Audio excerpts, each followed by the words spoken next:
Hello guys, welcome to our channel. నేను మీ anchor Teja. ప్రస్తుతం మనతో పాటు సీనియర్ జర్నలిస్ట్ దుర్గా గారు ఉన్నారు. నమస్తే. నమస్తే అండి.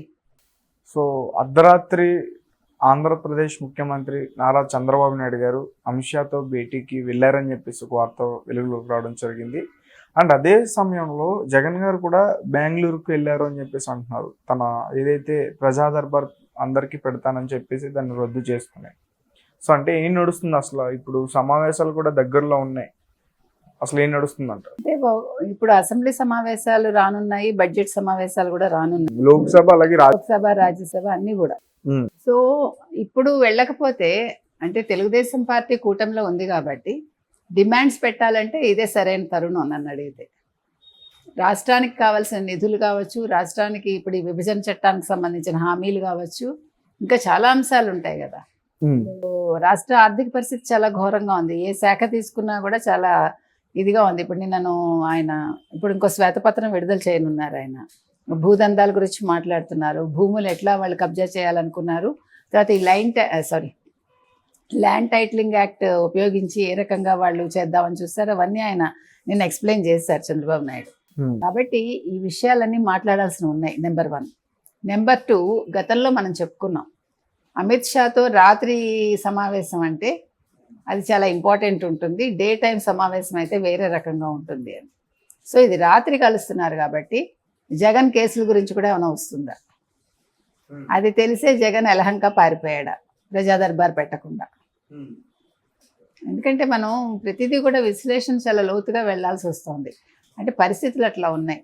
ఇప్పుడు జగన్మోహన్ రెడ్డికి పార్టీ గురించి పట్టకుండా, కార్యకర్తల గురించి పట్టకుండా, నాయకుల గురించి పట్టకుండా ఎలహంక ప్యాలెస్కి వెళ్ళిపోతున్నాడు.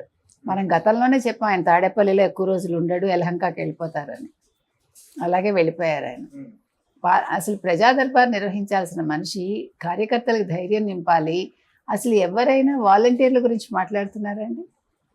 వాలంటీర్ అన్న పదం ఎలక్షన్స్ ముందు కానీ ఎలక్షన్ తర్వాత కానీ వైసీపీ వాళ్ళ నోట్లోంచి వచ్చిందా?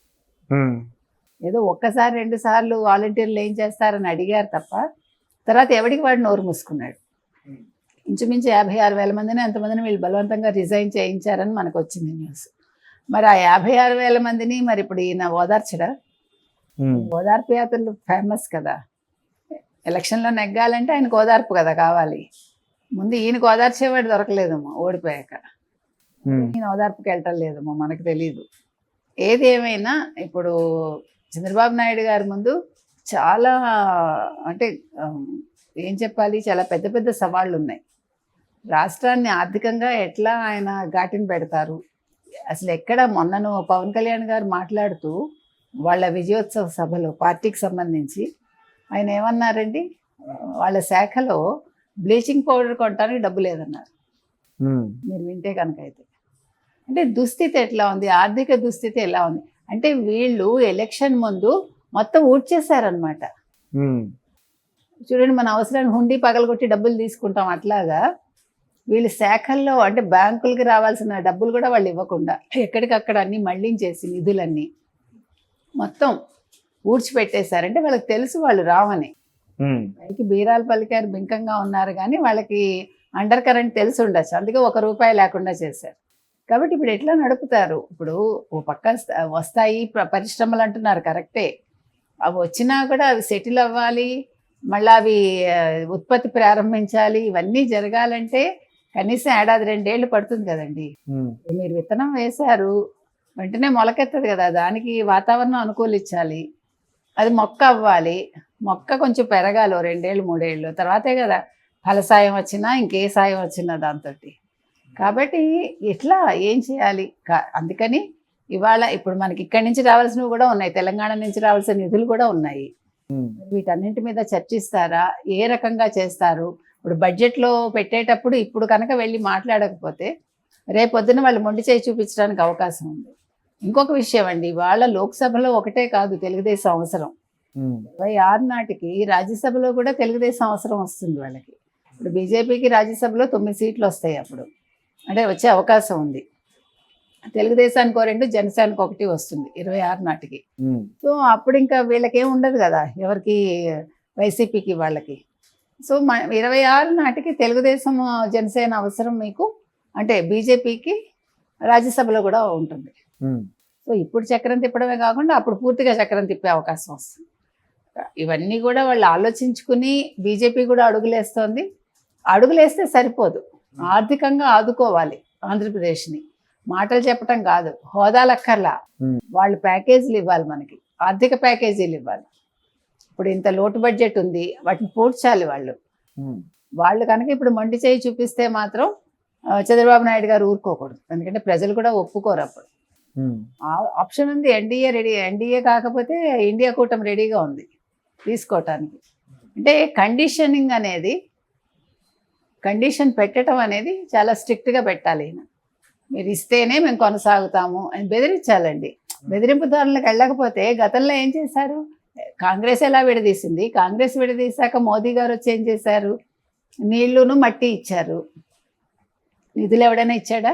ఉమ్, వాళ్ళు ఇచ్చేవాళ్ళేమో తెలియదు మనకి. 5 ఏళ్ళు గడిచాక ఇంకో 5 ఏళ్ళు ఇంకో పార్టీ వచ్చి వాళ్ళు ఆయన ఎవరు జగన్మోహన్ రెడ్డి కేసుల కోసం వాళ్ళ కాళ్ళ దగ్గర పడి ఉన్నాడు 5 ఏళ్ళు.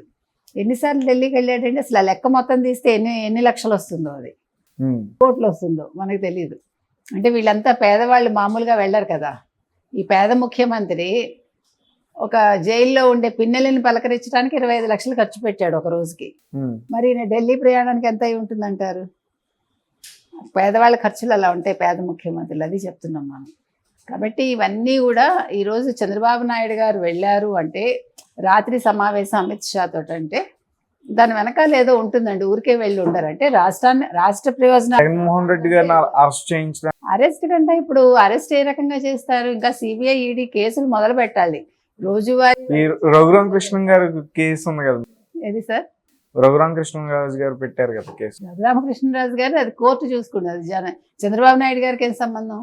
అది రఘురామకృష్ణరాజు గారిది, ఆయన ఇండివిజువల్, అది పార్టీకి సంబంధం లేదు. కాకపోతే ఏంటంటే ఆ కేసులు ఓపెన్ చేయించవచ్చు. ఇప్పుడు బెయిల్ రద్దు చేయించారనుకోండి, అప్పుడు అవన్నీ ఆటోమేటిక్గా జరుగుతాయి. కానీ I don't think so, Chandrababu Naidu గారు అలాంటి పనులు చేయరు. తన పని తాను చేసుకుంటుంది అనుకుంటారు. ఇప్పుడు రాష్ట్ర ప్రయోజనాలు కాపాడడానికే ఆయన డెఫినెట్గా రాత్రి సమావేశం జరిగి ఉండొచ్చు. Okay, thank you so much. Thank you.